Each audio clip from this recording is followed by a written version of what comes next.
are getting the party started by talking about simplifying your sales tax. And we have Avalara here as our sponsor, and Matthew's really going to take us through some of those best features and some of those things to help really keep your sanity. So I'll introduce myself. I'm Liz Scott. I have a practice in Oklahoma, and what we do is we focus on small business clients that use QuickBooks and the related ecosystem.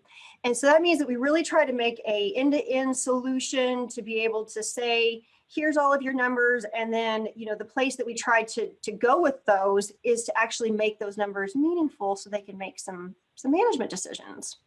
And there's a lot of apps out there that help us to automate our processes so that way we can get to that end goal of making those numbers actually valuable. Awesome. Yeah, I do exactly the same thing that Liz does. So I have a consulting firm that focuses on integrations and automation. And then I have an accounting firm that does mostly bookkeeping and tax, but we do pretty much a little bit of everything. And I'm really excited. So I'm excited to have Avalara on today for two reasons. So first reason is that you guys were one of our very first sponsors of the Happy Hour. We were just talking about this, Matthew, a couple of years ago. I think you were our second episode. So it's so awesome to have you guys back on the Happy Hour. And thank you for always supporting Liz and I and supporting our community. We heartfelt thank you to you and the rest of the team for doing that. And then the second thing with Avalara is the first big integration job that I did was a client that had grown exponentially in e-commerce, and they were using QuickBooks Enterprise at the time, and this was probably, I guess now it's been 11 years. And the first implementation that I did, or integration implementation that I did as a professional, was with Webgility, who's also been on Happy Hour, and Avalara Avatax. And so what we were able to do is link their Magento website to QuickBooks Enterprise. So it was before QBO was like the big thing that it is now. And we used Avatax to handle all of their sales tax. They had the e-commerce store, and then they also had stores in a bunch of different states, and they were just growing exponentially. So really kind of cool. I feel like having Avalara on the show, to me anyway, is always feels like a kind of a homecoming. Yeah. So thank you. And with that, we're going to introduce you, Matthew. So, welcome. And definitely, and thank you, Heather. Thank you, Liz. It's great to be on. This was wild thinking the 2 years ago. So a lot's changed. I'll tell you what. And my name's Matt. I've been here almost 6 years now, and have focused predominantly on the QuickBooks space and the small to medium-sized businesses that are. They're growing and they're looking to automate sales tax for the first time. And a lot of it starts with a conversation, right? Understanding what states they need to collect tax and what does the economic nexus mean. But been here for quite a few years, and it seems like I get to talk about sales tax 6 days a week. So it's a hot topic. A lot has changed, which we'll talk about today over the past couple of years. And we're definitely here to help, and happy to be here. So thank you for having us. Fantastic. Well, we're ready to kick off this conversation. We got a couple of thank yous to do. First, a big thank you to ADP, who's our champagne level sponsor for 2021. So we've done a lot with ADP. They offer a full spectrum payroll services, human resources services, all kinds of ways for us to support our clients who have employees. And then a huge thank you to Avalara for coming back on the show. We're super excited. So awesome. So now we can jump into our conversation, which is a really important one, because as Liz mentioned at the beginning, this has become something that we're seeing more and more because of the pandemic, right? And I actually have a slide coming up that'll show you kind of the magnitude of what we've seen because of the pandemic. And I'm sure a lot of the people who have joined us today, you guys are seeing your clients that were maybe brick and mortar stores that are now starting to sell online. And if you have that, just throw it in the chat. We'd love to hear about your experiences with that. So we'll kick off with saying sales tax is complicated. And it can be really overwhelming, right? Because the laws are specific in what state you're in, what state your customer's in. Oops, I say hi to Alfie. What city, what borough, whatever. It can be super complicated. And, you know, it's complicated for us as accounting professionals. So you can only imagine how complicated it is for a small business owner, especially a small business owner that is dealing with, you know, slowdowns in their business and dealing with other issues. So this is a really great time for us to be having this conversation. It's really relevant to what's going on, you know, in today's environment. Well, and you know, the thing that's so frustrating is trying to figure out exactly like you said, what is the sales tax in that jurisdiction? Do you have, you know, whenever I've had clients that are e-commerce, they honestly, whenever they're getting started, they're not even sure where sales taxes should be collected. Should it be collected and calculated over in QuickBooks? Should it be calculated over in their sales channels? So, I mean, some of those even really, really basic questions, they're really confused about. And it's such a big deal to get sales tax right. There's so much liability there that it's a moment that you have to stop and actually identify all of the pieces and lay them out and then track how do you handle it for your clients. And I would even say that, you know, one of the things that I've heard from my peers is that it's embarrassing that you might not have all of the answers. Definitely. And that's totally okay because it's complicated. It definitely is. And this is a slide that I was telling you about. You know, if you look at the shift from, you know, this came from a Shopify study that they did. It shows that we had 3.5 trillion in 2019. We're now at 4.9 trillion in 2021. That's a 40% increase. Like, that is stunning, right? Yeah, that's huge.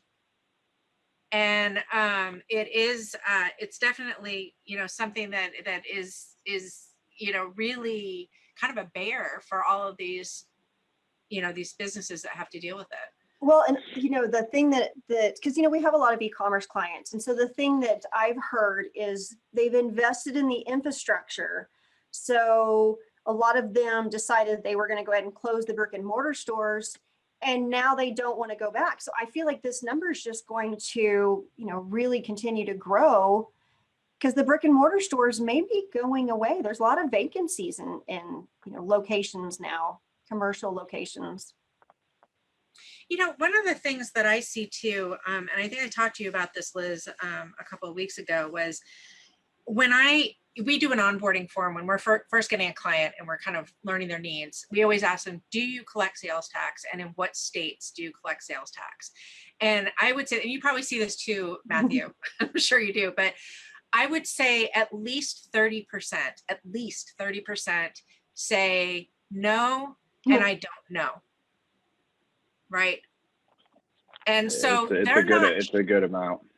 It is. And even if they're collecting sales tax in their home state, they're aware that they probably should be collecting sales tax somewhere else, but they don't even know where to get started with it. Yep. Yeah, and one of the key things we've seen a lot of is, you know, I heard, I think one of the stats was 2020 increased e-commerce by 5 years. And, you know, companies were already looking to sell on multiple different channels and even expand internationally. And with, you know, shutting down brick and mortar locations, to your point, they had to go e-commerce. They had to figure out a way to continue to get their products across the country and sell all over the place. So it's increased it. And with that, and what we'll talk about here in a few minutes and show you, is it has increased their obligations for sales tax across the country. And that's one of the biggest things that's really, we've seen a huge impact 3 years post Wayfair. So a lot going on for sure.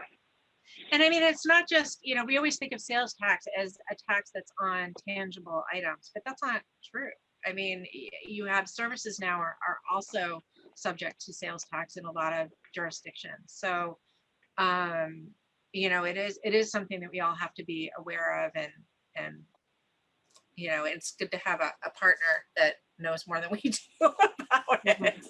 So, and here's a fun fact for you. So on March 14th, Maryland changed in the middle of the month that they now tax digital services. It changed on the middle of the month for Maryland overnight. And that was, we've gotten so many calls and so many people asking about it because they had to notify their customers that they now have to charge tax and they hadn't had to before. Right. So yeah, it definitely happens in the blink of an eye. Yeah. Well, And I mean, that just feels like it's a problem, like for us, like that feels like an opportunity for us to network with somebody who is the expert in that area, because I don't want to know that about Maryland. I didn't know that before. Now that you told me that, that doesn't make me feel any better about sales tax or my ability to stay on top of all of those rules. You know, there's just so many different variables that I don't want to be part of, but we still need to be that value to our client and have some knowledge and some know-how, or at least have some direction that we can point those people to for more resources. So sometimes it's just a resource pointing. no, it is. And I love this graphic. I found this graphic, and to me, it kind of really represented what we're facing with sales tax, right? There's, you know, with the different things that are connected, but they're different colors. You know, you have, you know, states like New York and Florida, and somebody said California, where you have several layers of tax, right? And then you also have to take into account, you know, the home state rules, who's getting taxed, and it is just so incredibly complicated that, unless, in my opinion, and you guys are welcome to disagree with me, but in my opinion, I feel like unless you're going to devote your entire practice to sales tax, that you really do need to have an expert that you can either partner with or that you can refer to, like Avalara, that can actually knows this and that's all they do, and that they're going to be staying right on top of all of the different regulations and help keep your client compliant. That's my personal opinion. I agree with that. And, you know, my reasoning for agreeing with that is I feel like when clients come to me and they have standard questions, I feel very confident in my answers.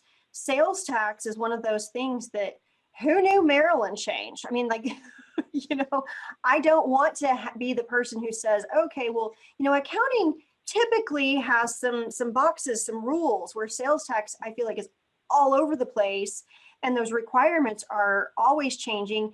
And our clients, they're confused on just some basic how-tos in relation to sales tax, and why do they even have to comply, that they're not going to be that resource for understanding their sales tax most often, in my experience. Right. I mean, there is, I mean, every state, and I would even say we could expand this, every state, city, in some states, County, city, county, parish, you know, borough, whatever, are different. tribal. Not only that, you know, you've got the complexity of what it is that you're selling, right? Some things are taxable, some aren't. In Rhode Island, if you buy clothing, it's not subject to sales tax unless it's over $400, and then the amount over $400, or actually I think it's $250. The amount over $250 is subject to sales tax. So, you know, it's very complicated. It's too much to handle for a general practitioner that's helping clients with everything. It's way too complicated. Well, and you know, you were talking about the onboarding, that you ask your clients, where all are you currently required to comply with sales tax? I would even say that onboarding of a client that has various jurisdictions, that's complicated all in itself, because there's so much tracking and documenting that even just that onboarding piece can be very time consuming and complex. And I don't think as professionals, we charge enough for that. Mm-hmm. So I don't think that it's an area that we really focus on.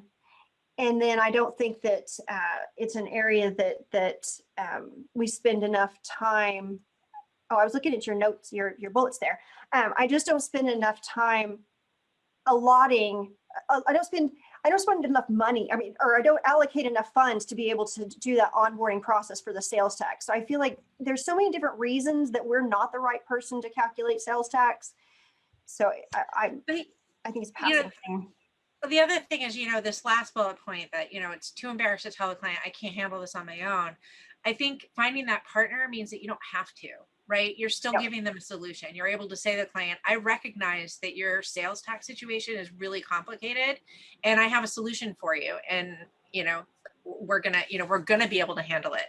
and finding that strategic partner that you can trust with your client sales tax issue just makes it easier, and it makes you look really good because you haven't said, I don't know. What you've said is, I'm going to help you get the help you need to make sure that you're compliant, which is what you're supposed to do. So, yep. And Don just made a comment, and he said that in Montana, they don't have sales tax. But I mean, I gather from his message that he's got clients that are in other states. And so that complicates it even further, because he's not, required in his state to know just those standard rules. So how on earth are you supposed to track all of these other states? Definitely. Oh, look, it's doing another fun spinny thing. Heather, you did such a good job of picking an image. I had picked one, but this is so much prettier. Oh, thanks. The only thing now is I don't seem to know how to get to the next slide. Okay. So it's like I keep clicking and it's not going anywhere. It's just spinning. It's spinning. And I practiced that, Liz. I practiced that for like 5 minutes today. I was like, okay, this is what I have to do. But anyway. I love it. So the next thing that, so basically to sum it up, the challenges that, we're facing is the complexity, no doubt, right? Super complex. Determining and monitoring the nexus of our clients, and by nexus, I think you're going to talk about this, Matthew, but it's basically, when does a client have economic or physical, now I forgot the words, you're going to have to help me, Matthew. Yeah, so traditional nexus, and then also, which would be a physical presence, and then economic nexus. And there's a couple different kinds, and we'll dive into all of them. Awesome. So determining and monitoring that, which can be a full-time job for some companies, honestly, I feel like that. Keeping your clients compliant, and then, like you said, Liz, this is a huge one, is communicating the value of that service. Like, I think that clients that get sales tax, it shouldn't be that complicated, or, it's not valuable, but it is. Like, if I don't know how many people have been through a sales tax audit, it is not a fun situation to go through if you don't have good records. I mean, it's not fun to go through if you do have good records, but if you don't have good records, it's a nightmare. And so having something in place that's going to handle that, and that is, having everything organized and calculated, and you have backup for those calculations, just makes things so much easier when they end up in that situation. I also heard recently, I can't remember where I heard it, but it was in the last week, somebody was saying that there's been a big push for the states hiring auditors to actually go after this money. And maybe Matthew, you could talk about that if you know much about that. Yeah, I remember about a year and a half, 2 years ago, it was one of the more common jobs that people were seeking out of college. I haven't heard anything of late that has said that that's been a higher amount, but I wouldn't be surprised. I mean, you got to think about it. Sales tax is, I believe, the second highest source of revenue for states. So that just tells you alone how important it is. And if I was a state, that's where I'd be spending and focusing some of my time on, specifically after 2020 and a lot of the budget deficits. Definitely, it's a high source of income for all the states. That's surprising. So the second source of income. And our firm has been through with our clients 2 different sales tax audits, and it was painful. I mean, like it took a lot of time to go through, and thankfully one of them had kept perfect records. And so every single invoice, if it was exempt, had a copy of the exempt certificate. The other one was a bit of a hot mess. And so that one went ongoing. And because they weren't capturing all of the details, it meant that the auditor had more room for questioning more transactions. And so I think that they end up having a penalty. I think that they might have even paid sales tax on things that they shouldn't have because the records were just lacking. Yeah, and when it comes to sales tax audits, one of the first things I always hear of is they're going to look at the states that you should be collecting tax in, and they're going to look at your invoices that have zero tax, because they want to see if you can provide that documentation. And then they also want to see if you've assessed consumer use tax. That's one of the a huge percent of where they see errors in audits as well. So both those pieces are very, very important now, and even more than ever over the past couple of years. And, you know, I was just putting in the chat, I think that use tax gets forgotten a lot. I think it just gets not a lot of people know what it is that we do a lot of explaining on. If you're purchasing things, you're using them internally, you weren't charged tax, and we actually have a consumer use tax module that people can leverage at Avalara for their purchases, which is great. And if you're tracking it via Excel, that's actually the best way to leverage us for it. You can just upload those purchases into our consumer use tax module, and we can actually do those calculations and handle the filings for it as well. So definitely here to help.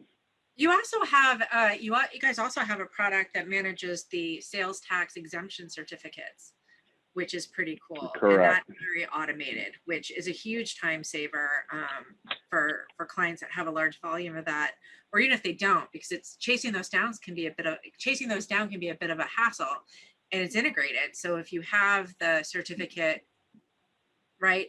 Am I right on that? If you have the certificate, it actually switches off, you know, then it actually becomes non-taxable. Right. If they don't have it, it doesn't until you actually get that. So that's really cool. Yeah, the initial part of it is obtaining those certificates, uploading those images, because most people don't have them. So getting them from their customers. And I always say, look, hey, if you don't have one, or if you haven't obtained one yet, just tell them you're updating your books for Q2 of 2021, and you need to get an exemption certificate on file.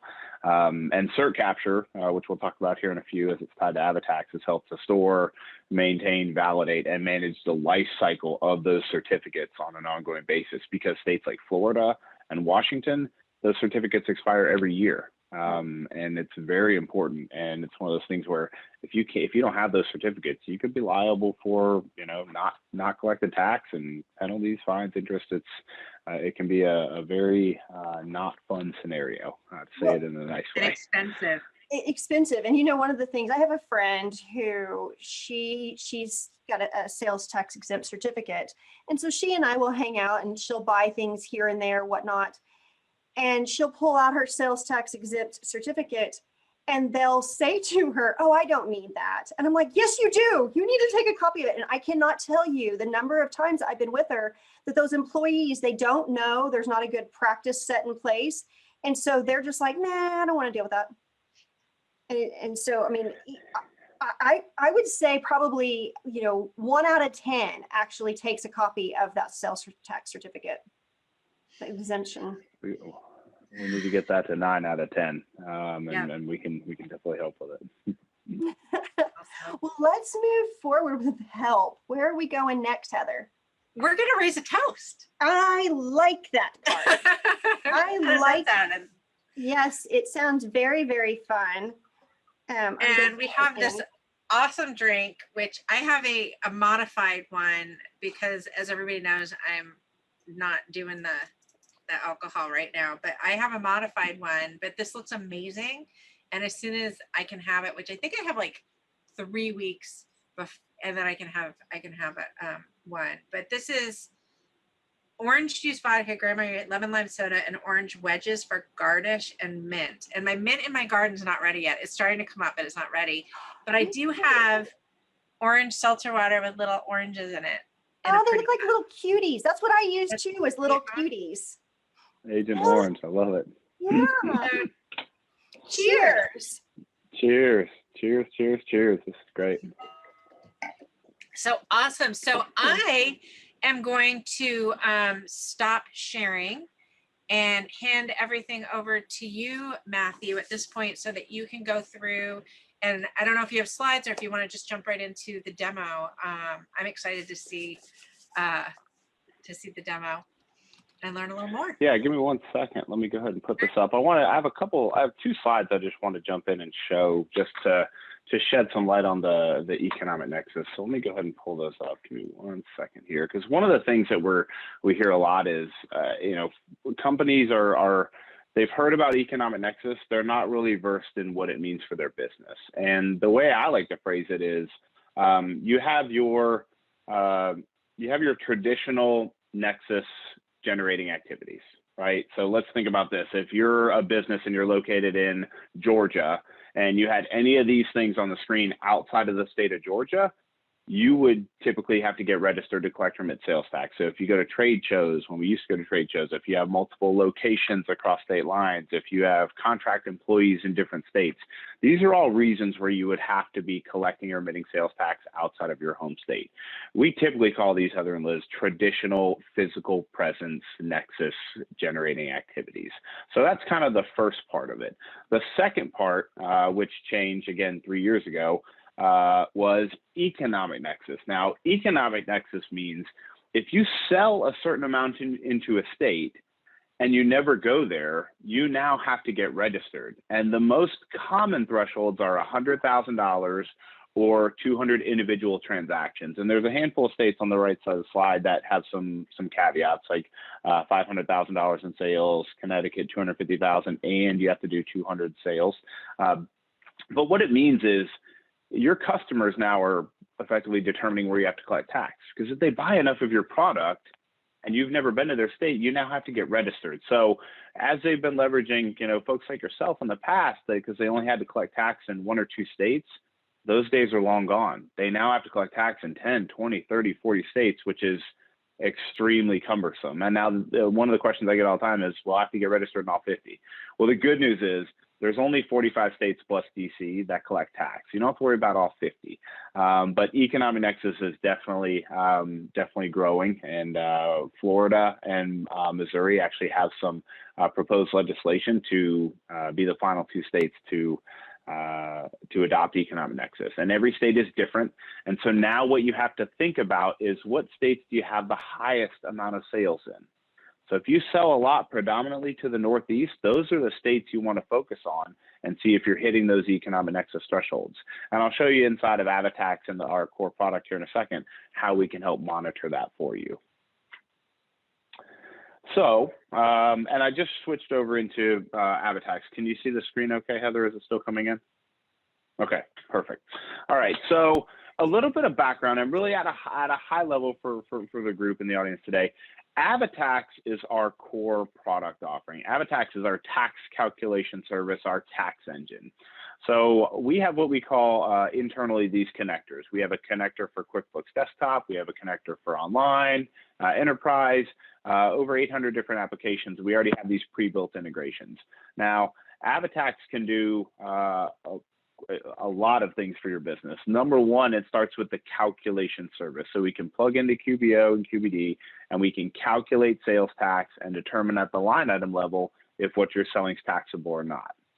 From there, we can actually file the sales tax returns and remit the payments. And then again, we can manage those exemption certificates. But one of the cool things, and this is probably one of the questions we get the most as it pertains to economic nexus, is, well, how am I going to know if I need to get registered? Well, in the homepage of Avatax, we actually have a heat map. Now, this is a directionally guided heat map that lets you know if you're approaching a threshold in a state or if you've met a threshold. Now, you can see here, and I'll hover over some of these states. So, for example, in Alabama, based on the sample data, we're at 88% of the threshold. Now, a common question we get is, Matt, when do I need to get registered? Well, if the threshold's $100,000, you technically don't have a sales tax obligation until you get to that $100,000.01. And from that point on, you want to get registered to start collecting and filing or remitting moving forward.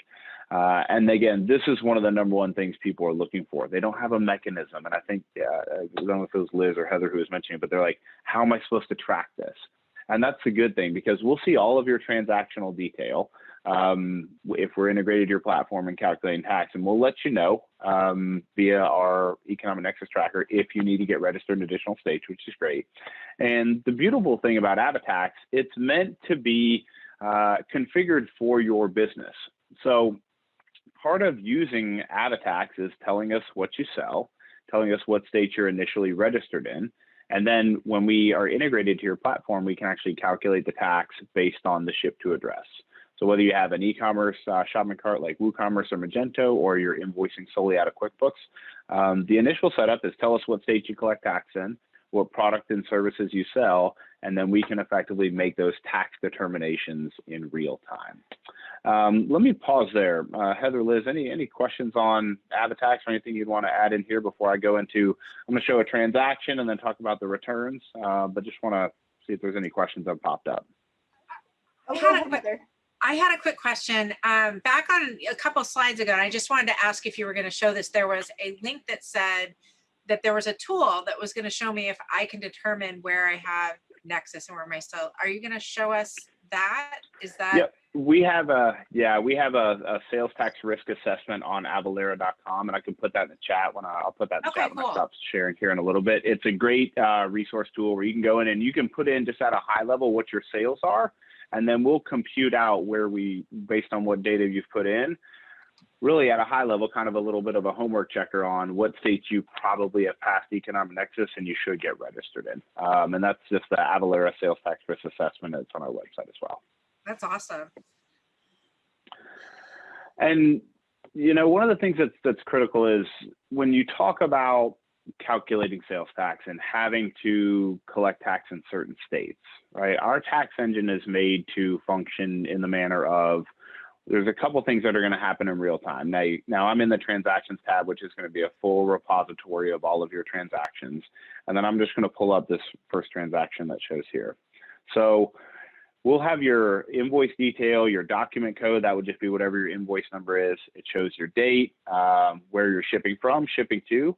And then down here is where our tax engine goes to work, because the first thing it's going to do is going to ask, are you collecting tax in a state? Yes or no.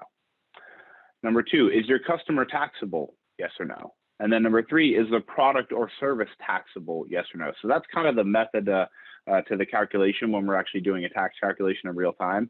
Now, this is a great example. They're shipping from Canada into California, and they have a nexus in California.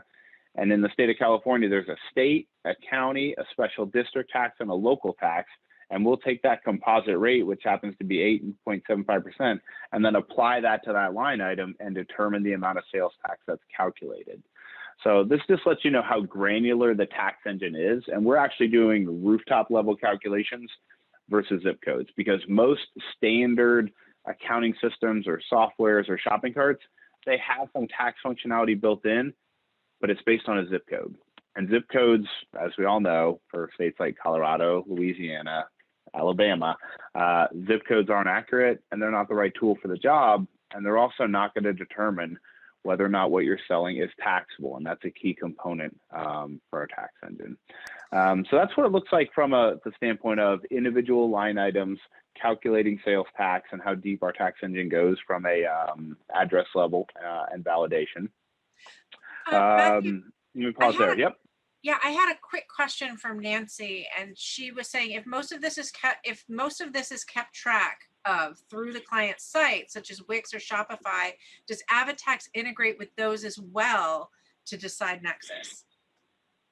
So we are actually the tax engine behind the scenes with our partnership with Wix. So we're actually built into their platform, and they will actually help you get set up and onboarded for your account setup on behalf of Avalara. We have that partnership set up with them. We are the only tax engine that is baked into Shopify Plus. So Shopify has 4 levels: a basic, a pro, an advanced, and plus.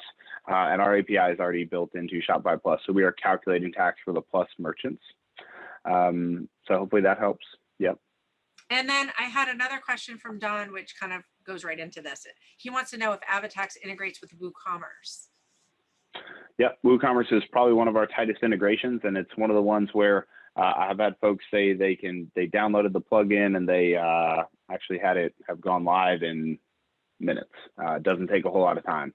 The majority of the setup is actually done inside of our platform, where you're telling us your tax profile and where you want to point the tax engine. So calculate tax in North Carolina, South Carolina, Virginia. But we do have a direct integration to WooCommerce. It's one of our tighter integrations. And if you ever scaled away and grew out of WooCommerce and you were going larger, Magento, all the other different e-commerce integrations we have connectors for as well. And so, you know, the calculations are very important because you have to make sure you're calculating tax correctly on the front end to have a proper user experience. One of the things that we get a lot of questions of are, well, can you file and remit for me? Because that's what takes me the most time, Liz. I spend 4 days at the end of the month filing tax returns. I'd rather be drinking Agent Oranges or Bloody Marys and playing golf as opposed to doing tax returns. I'm sure there's probably a handful of people that are saying, man, that sounds a lot better than what I do now. But we can actually file the sales tax returns and remit the payments. And how it works is, and this is a common question we get, and I think a lot of people think Avalara will tell them this, is how often do I have to file tax returns? What's the frequency? The states make that determination and they tell you the form. So whether you file monthly, quarterly, annually, semi-annually, as well as a form. Once you know what states you have to collect tax in and what forms you're filing, and most people have been doing it manually for a long time, Avalara can automatically file the returns and remit the payments. So how it works is we populate a liability worksheet, which will look just like this from the 1st to the 5th of every month. And then you will log in from the 6th to the 10th to make any adjustments or any credits or refunds. And then we lock those dates on the 10th so that our compliance team can then go file and remit everything when they're due on the 20th. And inside of the filing calendars, it's really neat. So you will set up and schedule your returns. So we file the AL 2620. Here's my tax ID. And inside of the filing settings, this is where you'll tell us your Department of Revenue login, username, and password, so we can actually remit the funds on your behalf, the filing frequency. All of this is just done on the initial setup, and then Avalara can actually file and remit those returns on an ongoing basis. And I think we have a little over 115 people on our compliance team alone. That's all they do is file tax returns. I used to walk by them in the office all the time. They were smiling. They must have they must get paid well because it was a brutal, grueling job. But this is one of the #1 things that people want to automate, and filing of the tax returns is very important. Matthew, I also just want to point out, I know we were just researching because we just hired an employee in Virginia, and then one of our clients is now doing business in or has an employee in Florida. And when I was looking for the registration information, you guys have a really cool website that actually has the links for the business registration in every single state in the US. And it was really, really well done. So do you guys offer, in addition to that, like if a client was like, I don't want to register, can you do it for me? Do you guys do that? Yep. Yeah, great question. And we actually acquired businesslicenses.com. They're an Avalara company now, where we can facilitate the business license. So if you have an office or a physical location, heck, even a remote employee, I believe technically you have to have a business license in that state, as well as a sales tax ID. And so we can do the business license and the sales tax ID for a flat fee of $399. If you were having to get registered in a state solely due to economic nexus, you just need a tax ID. That's a flat fee of $349. And you have a couple options. So you can go on the Department of Revenue website and you can do it yourself and save a couple $100. Then you're kind of at the whim of how long they take to process your application. We turn those tax IDs around in about 3 to 4 business days. So it's more like, hey, I just hired employees. I need to get registered right now. It's the luxury of getting it done quicker and working through our portal. So it's something we can do very quickly, and it's very seamless. And if you got registered in 5 states, then you need to add 2 more. It's very simply all your profile and your information is saved in the account, and then you're just going to add 2 additional states. So that's one of the biggest benefits to having us do the registration. Is it businesslicenses.com or businesslicense.com? I believe it's businesslicenses.com. Okay, I believe there's an S. All right. I hope I said that right. I'll go check it. Okay. And so, you know, the initial configuration inside of Avalara, right, is connecting to your platform. For QBO, for QuickBooks Online, there's not even a download. It's really enabling it. We're actually in the App Center. You can see the Avalara application. For QuickBooks Desktop, Enterprise, Manufacturing, Wholesale, whatever version you're on, unless you're hosted by a third party like Cloud9 or Right Networks, it doesn't take a whole lot of time to download the connector. Again, the majority of the setup is going to be done with configuring the tax engine to let us know where you want us to collect tax, and then also telling us what products and services you sell. And one of the questions I get a lot is, well, how do you know what we sell is taxable? So we have these Avalara system tax codes that best describe products or services. So let's say you were selling software, and this is a wizard, it's publicly facing. I'll send this out to the group. You'll answer a couple questions about how you're selling your platform as a service. Is it for business use, yes or no? This is what I like to call our secret sauce. Are you subject to Chicago lease tax? No. And then it will put out a Avalara specific tax code for software as a service, and it has a description here. And once you map this one time to your SKU on your QuickBooks side, to your item master, this is where we make the determination across all the state lines whether or not it's taxable at 100%, 50%, or exempt from sales tax. So we have thousands of tax codes, and we're very strong in the software space as well as clothing and apparel. I think we have like 15 different tax codes for a belt. But this is one of those things where it's, and I'll put it in the chat as well, but it's very beneficial. So if you're ever curious if we can handle the taxability of the products and services you're selling, I'll put this link in there as well. That's a really great resource. Wow. You know, to be able to see all states, all products, that's fantastic.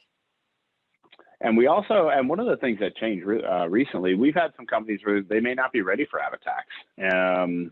And we have at TTR, which is actually an Avalara company, where it's a research tool. So companies want to know when is my SaaS taxable?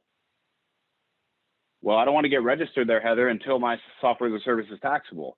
You can actually leverage TTR via Avalara to research that on an ongoing basis. TTR can also provide the best way to phrase it is TTR tells you why things are taxable in certain states. It's an amazing tool. We acquired them a few months ago, and they're under our umbrella right now. And we have a lot of companies that are in niche, software, pharmaceuticals, even construction. They want to make sure they're being charged the right amount. Heck, even inside TTR, you can figure out what certificate you need to get from a specific company in a specific state if they are exempt. So a lot of great things, and it's a huge build for our portfolio, and it's been going really well so far. So I'll pause there. I'm sure there's some questions popping in. I'll take a breather. This is a lot of great information. I didn't realize you had so many different resources. The hot map I really like, and I've looked at that several different times to be able to determine, are we getting close? But that tax code search, boy, that really is a nice resource to be able to take off some of the pressure. I mean, as soon as you started seeing that, my stress level about sales tax kind of went down just a little bit, because it's like I can go and look it up, what my client sells, and kind of at a glance go, okay, do we have a problem here, or are we good? Yeah, I don't know. There's also a question about cert capture. Oh, yeah, I don't know if there's a question about cert capture. I don't know if you have time to kind of show how that works, but maybe just talk through it a little bit. Yeah, so cert capture is meant to obtain new certificates, and we have a free tool called Cert Express where you can actually put requests. You can actually embed the link in your web store if you're trying to obtain certificates for the new time from a company or a person you're selling to for an initial purchase. And cert capture is meant to, you'll upload your images initially, and then you can run campaigns to let customers know 30, 60, and 90 days out if your certificates are set to expire. We can actually validate the certificates on your behalf to let you know if those companies have the right certificate, because again, the proper certificate for the right reason for the right state. It's all important. And again, if you have nexus in that state, you have to document that. Your cat is winking at me, Heather. I just saw it, just winked right at me. I have a 20-pound Maine Coon along with our three Tree Walker Coonhounds. So we have a lot of animals here. If they saw your cat, they'd be going nuts. But it's one of those things where you have to have that documentation, and we can manage those certificates for you. If you have a handful of certificates, probably not needed. Maybe overkill. If you have hundreds or thousands of certificates, that's one of those things where a lot of people can't tell me the ones that are going to expire 30, 60, and 90 days out. So I'll stop there, but definitely can help out with the certificates.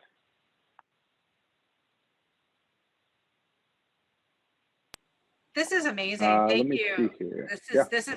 This is amazing. This is so much great, incredible information and resources. So a lot to take in. I'm loving it.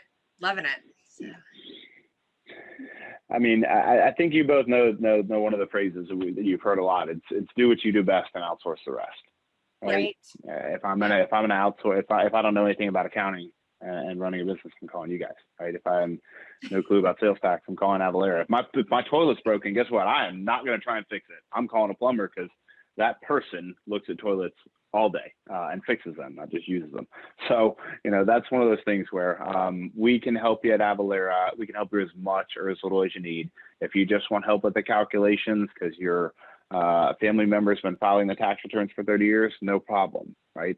You have to start with accuracy of the calculations, and then you can work into any of the other products and services we offer. And we're here to help. Sales tax is our problem. We can take care of it for you. Well, and I think Jamie said that, oh, sorry, Liz. Go ahead. I was going to say, Jamie had said in the chat that you guys will do a 30-minute consultation for everybody to kind of talk about, with anybody that's on Happy Hour as an accountant, to talk about what their sales tax needs might be, how Avalara can help them. So that's fabulous. That's a huge resource. So a one-on-one call would be awesome. And typically what we're going to do in that is we're going to talk about what states you have traditional physical presence nexus in, what states you have economic nexus in, and then figure out based on your workflow if you're going to be a good fit. And I just wanted to share one thing because I get this question a lot. I just popped up the map of the Streamlined Sales Tax. Can you see that? Is it coming through okay? It's a pretty blue map. So this is one of the questions I get a lot. It's like, Matt, this sounds great, but how much does it cost? Like, we don't have budget for something that doesn't generate revenue. Sales tax is a non-revenue generating activity. I have no problem saying it out loud. But of the 46 states that do collect tax, over half of the tax collecting states are members of the SST. Now, the SST is a Streamlined Sales Tax. Now, this is a group of 24 member states. They were founded in 1999. Avalara has been a certified service provider, a CSP, for over 10 years. And if you're solely having to get registered in new states, specifically the states that are highlighted in white, because of economic nexus, we can register you at no cost. We can file the sales tax returns at no cost and also calculate tax for no cost for you, so long as you're a volunteer remitter. Now, I know some people are going, what's a volunteer remitter? So if you look at the bullet points on the far right side of the slide, as long as you don't have a fixed place of business, you don't have any inventory or personal property or payroll in those states, you can raise your hand and say, I want to get registered. You can partner with Avalara and we'll register you, calculate the tax, and file the sales tax returns for you at no cost in over half of the tax collecting states. And businesses that are doing, they were doing $6 million annual revenue, and now they're doing 20 because e-commerce boomed and 2020 blew their business up and they're killing it. They're going to have to get registered in a lot of these states. And this is a very beneficial program. So I wouldn't worry about cost and fees for partnering with a company like Avalara because half the states we can actually do at no cost. So this is a great program. And the caveats to it are we have to be plugged into your accounting system. So we'll plug into QuickBooks to calculate tax. If you have any exempt customers, we have to manage those certificates for you. And they do assist in an audit. So if you're going through an audit, they do offer audit assistance, which is great. So a lot of good stuff, and we're here to help. And that's QuickBooks Online or QuickBooks Desktop, right? And do you do QuickBooks Point of Sale too? Point of sale, we've never had an integration for. I think we've actually been working on that for recently with Intuit for the last couple quarters on that. Typically, if you have a point of sale, there's one location. And a lot of times some of those folks will just take all those sales for the month and just run an individual transaction in AvaTax so we can file and remit everything for that specific month. But at some point we may have a direct integration for it. How about other applications like Xero, Sage? Do you have integrations with those? Yep. So for Sage, we plug in, we have integrations for, I think, almost every single version. NetSuite, Magento, Oracle bought NetSuite, so same thing.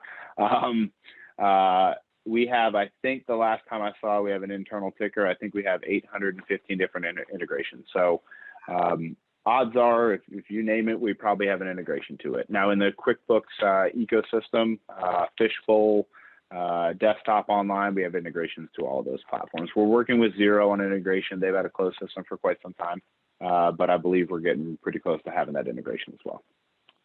Fantastic. Well, I think I'm going to put the poll up right now. I think this is a good time. What do you think, Liz? I think fantastic, yes. But there's a lot of chat coming through. There's a lot of even appointments being set up. Oh, fantastic. Yeah. Well, this will make it easy for you. If I just launched the poll, and if you would like somebody from Avalara to reach out to you to set up that appointment and give you more information, if you go ahead and answer yes in the poll, I will send your information along to the team and they can reach out to you. It looks like you're right. A couple of people have already made appointments. So, that's fantastic. And one of the things, Heather, that's key is if you do want to have a conversation with us, you know, we're here with open arms, right? We'll get your information. They'll typically schedule a 30-minute Zoom introductory call with either myself or a handful of the sales folks here at Avalara. And we'll walk through your process where you would potentially need us to integrate. A lot of it starts with the education, right? What states do you have traditional nexus in, economic nexus? Do you have any historical liabilities that you needed to address? And if for some reason you have a platform, a larger accounting system or something like that, we'll get you to the right team. But we're definitely here to help, and we look forward to talking to everybody.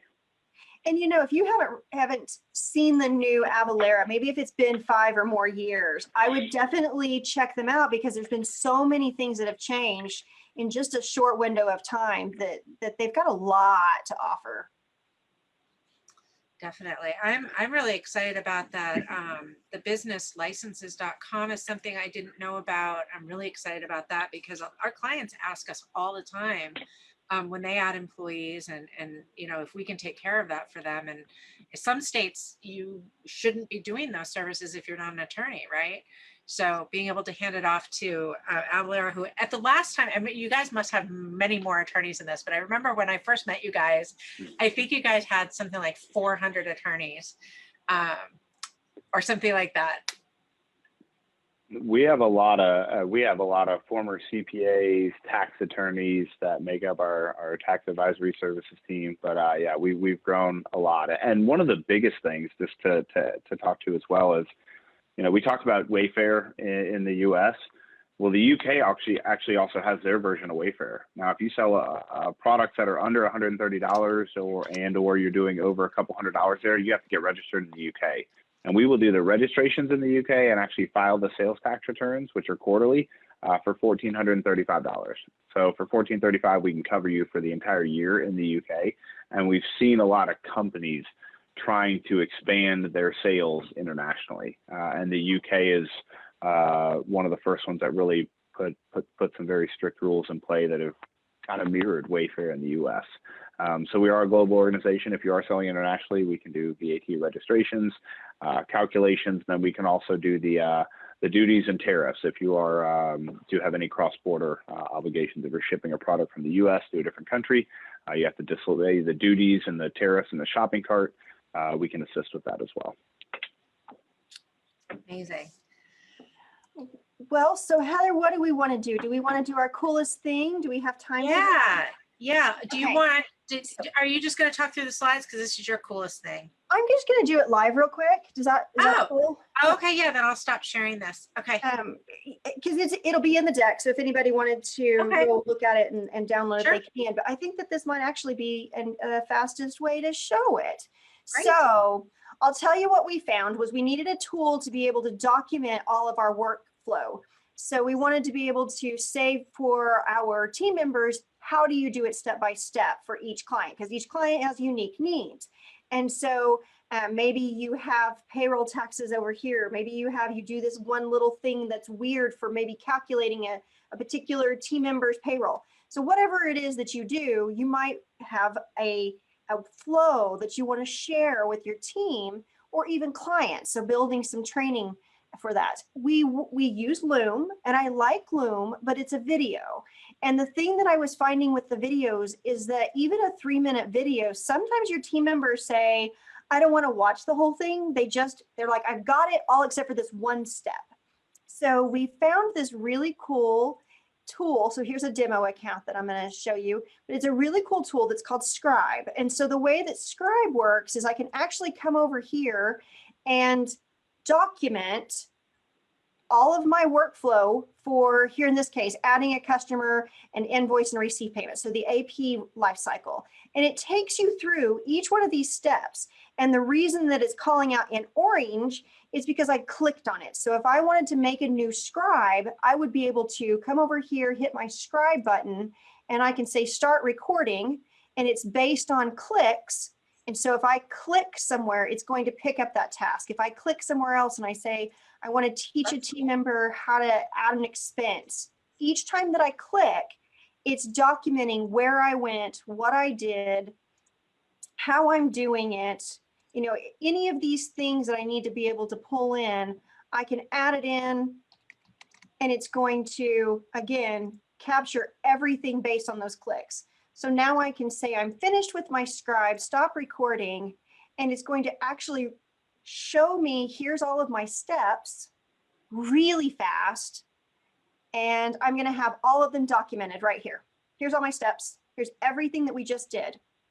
And it's going to call out each section, and I can come back through and I can change each of these areas to be able to say, okay, I actually want to tell somebody to go over to the expense tab. And then you can copy these links and you can share them. So that's the thing that I wanted to share today. It's pretty cool. That is really cool. Free, what is the price on it? Is it expensive? free. Oh, what? Yeah. What? So what we've the best decided price. to do, right, is we've started building some folders for client-facing scribes. How do you do things? And then internal scribes. So you can create these folders and you can have team members. So you can start to get to the point that you have a paid subscription, but the basic scribes are just free. That's pretty awesome. Yeah, I like it. That's too. really awesome. We use something called Cloud App that has some of those features, but not the cool thing where it automatically like stamps where you've been. That's kind of cool. So very cool. Well, I'm just going to share my screen again, just to go kind of close this out. Avalara has graciously offered, for those of you that, you know, would like a free 30-minute, whoops. Oh my gosh, how did I do that? A free 30-minute consultation. I'm going to be sending those of you that said yes to the poll, I'll send your information over to Avalara later. If not, you still have time to put your email in the chat, or you could go through the chat, and I think Jamie put her email in there as well. So definitely something you don't miss. I definitely want to jump on a call with you, Jamie. So I'm going to be reaching out to you after this because I think it's time that we had another conversation. So all right. So thank you to everyone for joining. Thank you, Matthew. This was fantastic. This was an amazing conversation. Who knew that sales tax could be such a fun and informative conversation? I think it's a stress Thank you for having relief. us. Yeah, it really is. So you can view all of our recorded episodes. You can connect with our sponsors that have been on the show, get our drink recipes, read our blog, send us a message. And don't forget to visit Avalara. You can join our Facebook groups. We have a great Facebook group that you can join. And if you're joining us from Facebook, you can register for Zoom because we got a lot of chat going on in here. We've got Q&A. So if you would like to do that, you can do that right from our website or from Facebook. So upcoming episodes on April 27th, we're going to do a automate your accounts payable process for free. And what's really different about this particular episode is it's just going to be Liz and I, and we're actually going to show you, because we both use Melio as a bill pay provider in our practices, and we're going to actually show you our own workflows, like how we've totally streamlined the bill pay process in our firms using Melio payments. So I'm super excited for that one. That's going to be a really fun one. And then on 5.4, we're going to do a deep dive into Auto Review, which is a cleanup tool that can help you find errors and discrepancies and anomalies in your QuickBooks data really quickly. They were actually one of our top apps to watch in 2021. So we're going to be doing a deep dive. And what a deep dive means is that we're going to show you how to set it up. We're going to show you how to use it. We're going to do a full hour of just showing you how, how to use Auto Review. So that'll be fun. I'm really excited. In May, we're going to have Licio back on. So that's going to be a really fun one. And then, oh my gosh, on May 20th, we're going to be at the ADP Accounting Conference, and we're going to be hosting an happy hour party right after Magic Johnson does his session. So I hope all of you will join us for that. There's prizes. A lot of fun. There's going to be prizes. We have some really cool special guests joining us. Dawn Brolin, I think, is going to be there. Jody Padar is going to be there. So please do join us for that. That's going to be, and that's also my wedding anniversary. So we'll be celebrating that too. So it'll be a really good time. So yeah. So thank you so much to the team at Avalara, to Matthew, to all of you. I hope you have a wonderful, awesome rest of your Tuesday, wonderful rest of your week. Yeah, we'll see you in a couple weeks. Bye, everyone. Bye.